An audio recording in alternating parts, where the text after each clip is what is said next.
Well, welcome to Focus Today. I'm your host, Perry Atkinson, and delighted to have in the studio with us Pastor Tim Olson. I've been looking forward to having Tim in for a long time, and he's kind of kicking off a new series that we're doing over the next several weeks, maybe in months, see how it goes. But we're going to have a variety of local pastors in talking about how are they encouraging their congregation in this craziness in which we're living in today, where right seems to be wrong and wrong seems to be right. So I'm just really delighted to have Pastor Olson with us to kind of kick off the series. And Tim, by the way, he pastors Bethel Church. What do you call it? The Vista Point? Bethel Church at Vista Point, which describes where we're at, okay. Right up on the hill. Right up on the hill. Mm-hmm. All right. Bethel Church at Vista Point, up on the hill. So you go up McAndrews at the top. You can't miss it. It's gorgeous setup up there. So welcome. How you doing, my friend? I'm doing great. How's the church and everything? Church is going good, and we're loving life, and we're being blessed. What's God telling you? Well, interestingly enough, kind of the topic we're talking about today is the whole topic of how Christians kind of maneuver in the day and age in which we live. How do we navigate life right now? And so those are the kind of things that I think right now the church needs to be thinking about. And I think certainly one of the great things that God has given us is the church, and He's given us other believers. And so that's really where I'm heading right now with our church is how do we encourage each other? How do we really help each other? How do we love each other the way the Bible, tells us to? Did you ever think you're getting called into the ministry and be a pastor and things like that, and in the early days, you teach doctrine, you teach people, and you encourage and go on, but now you got to deal with all of these issues out there. Everything that's happening in life now becomes a focal point, and how do you relate the gospel to that? Right. Because we live in a post-Christian culture, and we're dealing with just a lot of situations that take place, bad situations that take place when you leave God out of the equation. And so, thank God, the Bible says where sin abounds, grace that much more abounds, and there are a lot of people still coming to Christ, but when they come to Christ, they just don't have the background that a lot of people have had, and so everything is new to them in the faith, which is really exciting and really great, and they're very teachable, but at the same time, they're dealing with a lot of issues in their lives because of the fact that they haven't had that foundation in their lives. Where do you find the patience? I mean, you just mentioned it. You get somebody in today, and they're really messy. Yeah. When somebody comes to Christ today, they're pretty messy. And that's what we're called to do, to minister to them, the least of these. But it just requires more patience these days. Sure. Where do I get the patience? To be honest with you, I love it. Okay. I mean, when you look at the kind of people that were attracted to Jesus, those kind of the irreligious people were the ones that were drawn to him, and he spent a lot of time with those people, and it was actually kind of the more religious crowd that Jesus had less patience with. So that's kind of interesting, and not that being a Christian for a long time makes you a Pharisee, because it certainly doesn't. I mean, but the important thing is, no matter how long we've been a Christian, that we have that open heart before the Lord, and we have a tenderness, and we're teachable. And boy, the day that we live in today, it's so important to be teachable and really just have an open heart. I'm learning new things all the time. All the time, and I've been a Christian a long time. Right. and I'm still learning things. And when God takes us through different things in our life, and we face the kind of things that we're facing in this world, it does help us to have an open heart, and we just draw closer to the Lord during those times. We're seeing an attack on Christianity unlike we've ever seen it before. That seems like instead of being out there and being accepted, now we're being rejected and pushed away. And that is kind of interesting, because the non-believing world will say, well, I know what you guys are against. I don't really know what you're for, know. So in that, you have to stay pure to the doctrine, but at the same time, be inviting to those who have no idea what all this is about, and win them in before you can begin to mature them into the faith. So, and that's a challenge. And I think the key to that is is loving people, loving God first. And, Right. and when we love God, we're going to do what he tells us to do. We're going to stay with the word no matter what it costs us. Yeah. So we got to start there. We got to be true to the word no matter what. But at the same time, I think there's a way to do that where we continue to have a Christ-like spirit. We continue to demonstrate the fruit of the Spirit in our lives: love, joy, peace, patience, all of those things. And I think we can do that. But it's more and more challenging for sure, and Christians are more and more being judged harshly by this world. But really, it shouldn't surprise us. Yeah. I mean, that's what they did to Jesus, right? Yeah. He said if they did it to me, they're going to do it to you. Yeah. So it shouldn't catch us off guard. That's the way it is now, and probably only going to get worse, and so it is really important for us as believers to know how to navigate that, to know how to live, to know how to continue no matter what to love people. There used to be there are verses in the Bible that for many years for a lot of Christians in the United States didn't really have a lot of weight, like love those who persecute you. Yeah. And bless those who are against you, and those kind of verses. We loved them because they're in the Bible, but now they're going to be more and more meaningful than ever in our lives. We're hearing more and more people being challenged about their faith at the water cooler than ever before. I mean, people, if they're, your job becomes, you got to love them, but you've also got to train them to sustain themselves in this culture. I mean, they go to work and they could be persecuted for just thinking or believing or having a devotion or a Bible on their desk, Yeah. So you got to really help them out. Yeah. And again, it just comes back to, okay, I'm going to be true to the word. I'm going to love people. And boy, thank God for the Bible, God, just thank God because if we'll really be in the word, it'll encourage us every day. Yeah. It'll help us know how to respond, not only help us know what to say, but how to say it. The Holy Spirit will lead and guide in those conversations. Have you seen a change? I've interviewed a lot of pastors through the years, and one thing it's starting to see is a lot of pastors now have become more concerned about the quality of the saint. In other words, really making sure they're mature in the faith, and have become less concerned about the numbers. Yeah. Are you seeing that? Do you sense that? Yeah. I think the whole, and I want to be careful how I say this, but the whole kind of church growth movement, which, I love my church to grow if it's people coming to faith and being discipled. Right. But that whole idea of, and there's a lot of pressure put on pastors to do that. Yeah. And so I'm not even faulting the pastors that have kind of been in that mode, because a lot of them, their heart has been right. They've just wanted to see people come to faith and come to Christ.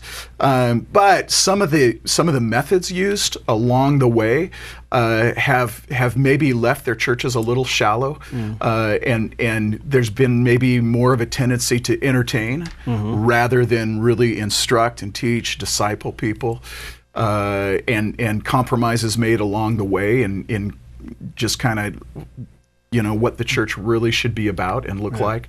And so we got to guard against that. On the other hand, I think we got to be careful against that kind of snooty, religious, hey, we're not very big, but boy, we're really deep kind of thing where there's no outreach. Because I think if a church is healthy, there's going to be fruit that comes from that. There's going to be people that are influenced by that church, and people are going to come to Christ, and we want our churches to grow. Sure. All right, we're going to take a quick break. We'll be right back. Pastor Tim Olson's with us today, and he pastors Bethel Church at Vista Point, and we're just starting a new series on how pastors are encouraging their congregations this time in our lives as we see such a messy culture to live in. So we'll be back with Pastor Tim in just a moment.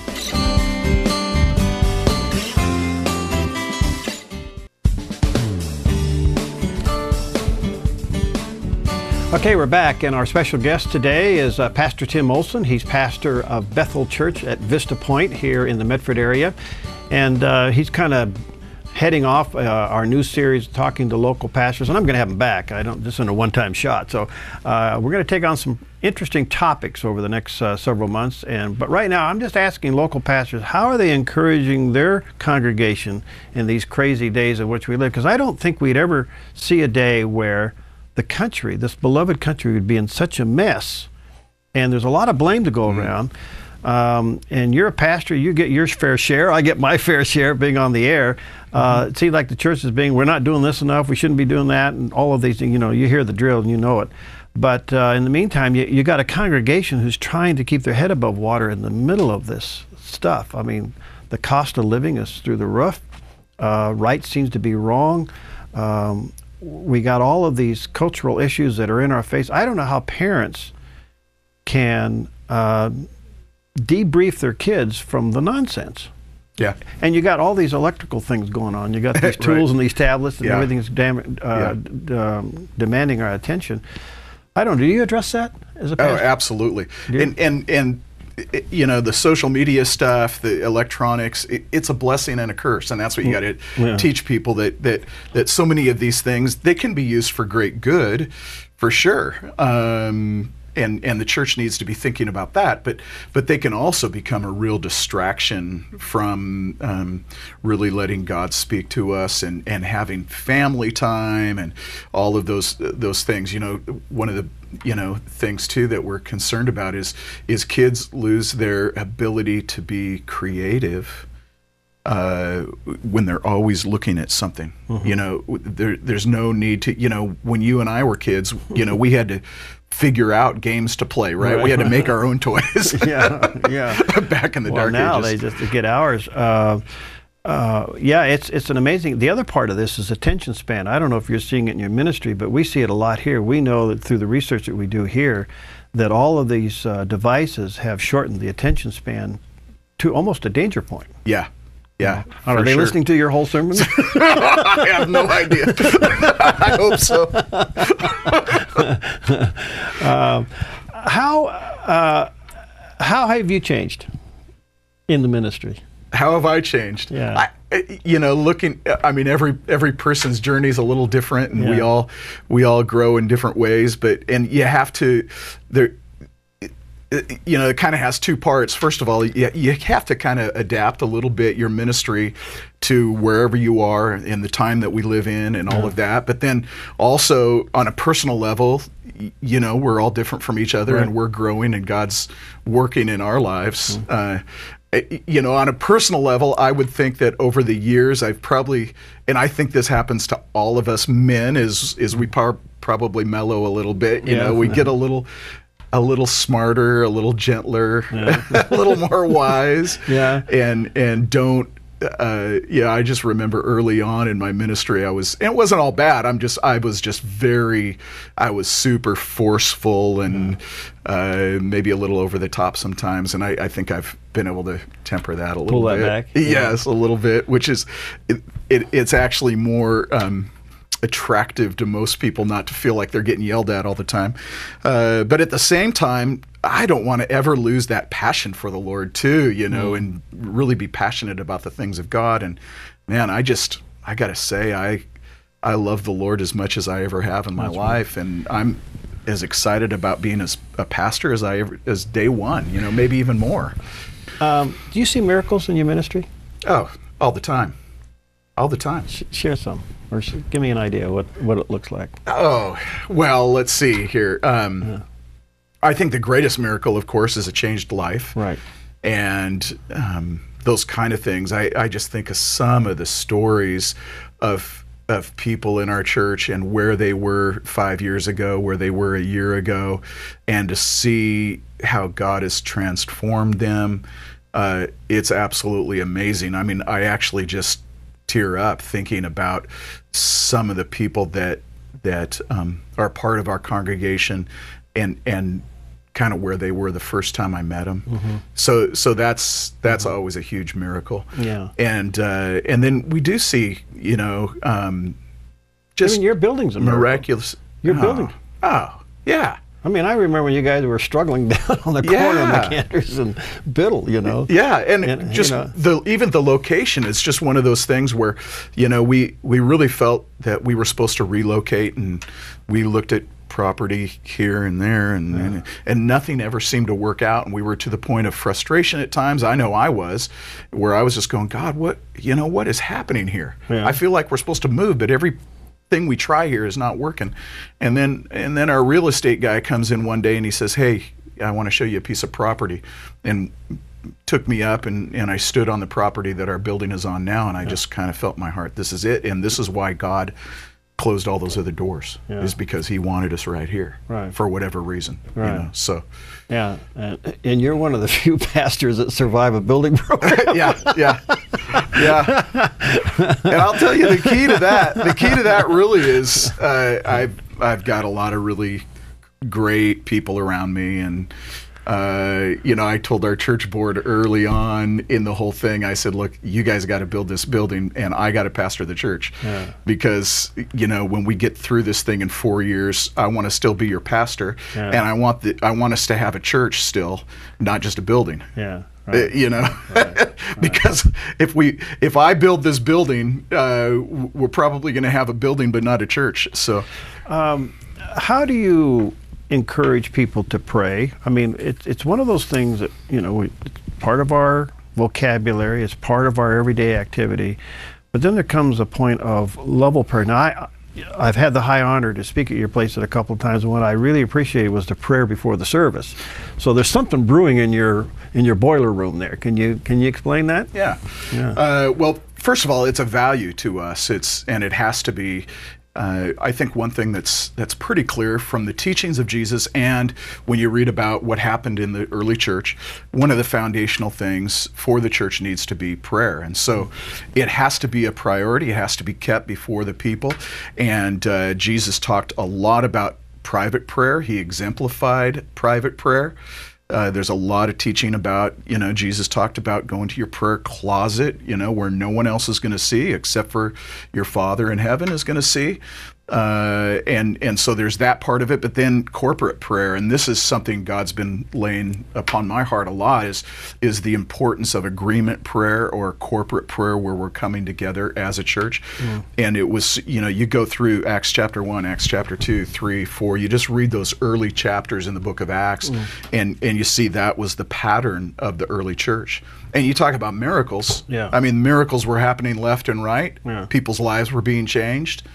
Demons were being cast out. People are being set free. And they were praying. Maybe those two things go together. and so we talk about it a lot. We emphasize it. Right now, I'm preparing a series just going through the Lord's Prayer. And one of the things that struck me was even that first word. Jesus didn't pray, my Father. He prayed. There were times he did that. But in the Lord's Prayer, our Father. Our Father. We're praying together. That's corporate prayer, our Father. And so there has to be a high value and priority placed on prayer. And even more so as, we see the direction of our world. I know for me, I feel the need to pray more than ever in my life. How do you balance the culture, politics, and your faith? Because they're all screaming at you. And there's not really a conflict there. We see that all throughout the Word. They had to do it. They had to do it back then. Jesus did it. And Jesus taught us to be salt. He taught us to be light. And so there shouldn't be this distinction of here's my public life and here's my private life. It's just my life. And so if there's a genuine faith about us, that is going to be reflected in what we're doing. I think as Christians and citizens, we just remind ourselves we're citizens of two kingdoms. We're citizens of the kingdom, which is the more important citizenship. But we're also citizens of the United States of America as Christians, and so we have some obligations there to help our culture thrive and be a part of the process as much as God calls us to be a part of that process for the good of everybody, for the good of our country. Wow, that's wonderful. You know, we take on a lot of issues. Do you receive a lot of pressure to preach on them? I mean, we got the same-sex marriage issue, we got the abortion issue. Now we even got, whether or not we should be defending ourselves. We even got the Islamic issue. Do you feel pressure to talk about that, or do you just wait till the Lord moves on you to do that? Yeah, I typically, the way I plan my preaching is usually, I like hearing from people because it does give me a sensitivity to where are people at. I certainly don't want to be preaching about, things no one really is interested in hearing about. No. But at the same time, I do. In fact, I just Monday of this week, I took a day and just got into a house up in the mountains, a little cabin up in the mountains, and I spent the whole day praying and just seeking the Lord. And I do that. That's something I do regularly. And so that's typically how I plan my preaching. And I almost always preach in series, but you got to preach on those things because those are the things that people are facing in their lives. Right. And how do we as pastors encourage those people unless we're, talking about the things they're facing every day? What do you sense to be the biggest need for your church? Well, I mean, I think it goes without saying, people's own personal relationship with the Lord, for sure. And then I think the second thing is just that sense of community, commitment to the body of Christ, commitment to one another. I hear that a lot from people I bump in that are part of your congregation. There is this sense of family. If I was to, and I'm an outsider looking in, I thought, boy, Tim's doing something up there because everybody says it's family. I don't know if that's what you're trying to accomplish, but that's what they're saying. Yeah, absolutely. Absolutely, because I think that is really, well, first of all, I think that's the Bible example of the church, and you read the New Testament, and there's so much that's said about community and family and the importance of that. And I think in our, again, getting back to the culture that we're living in and all of the social media, people have a lot of virtual friendships. And I think there's a lot of people that are hungry for real friendships, real face-to-face friendships, which is difficult. And this is one of the things that I think we do live in a world that people don't like dealing with messy relationships. Yeah. And it's like when things get messy, then I'm out. Yeah. People do that with their marriages. Unfortunately, they do that with their families. They do that with work sometimes, and they do it with church. Yeah. Things get messy. I'm offended. Someone hurt me. I don't like this. So I'll just go find a new church. Yeah. And not that there's never a time to find a new church, but for the most part, boy, if we can work things out with our Christian friends and our Christian community and work through the messiness, it just pays great dividends, I think. All right, I only got a couple of minutes left here. What would you say to the person who's a believer but discouraged? Yeah, I would tell them to remember a couple of things. To remember, first of all, we don't live for this world. I mean, we're in this world, but we're not of this world, and we've got a greater kingdom that we're a part of, and that kingdom is going to be made, fully manifest one day. Jesus is coming back, and I think that's always a good thing for us to remember. Jesus is coming back. This world eventually is not our home. All right, and in the meantime, while we are here, God is going to give us if we'll be patient, God will give us what it takes to not only survive, but actually to overcome and thrive in the world that we live in. And so, and then I would just encourage people again with the idea of spiritual family. When you're struggling, don't struggle alone. Yeah. Don't try to do it by yourself. God hasn't made us that way. No. We depend on the Lord for help, but we also depend on the family of God for help. And we can be open and honest and just say, hey, man, I'm struggling in my faith right now. Here's something I'm not understanding. I'm discouraged about this. That's okay. Yeah. Come on in. We'll take care of you. Yeah. Well, Tim, you're a delight and an inspiration. Again, Bethel Church at Vista Point. So you go up McAndrews, those live in Medford, right top of the hill. You can't miss it. Your service times? 10 o'clock on Sunday mornings, and then we have Wednesday nights. We've got stuff for the whole family. We've got a great Bible study on Wednesday nights for the adults. We have a Hispanic service on Wednesday nights, and then stuff for kids and teenagers and all of that fun stuff. Pastor Tim Olson, thanks for coming in, buddy. Oh, thank you for having me, Barry. We'll be right back.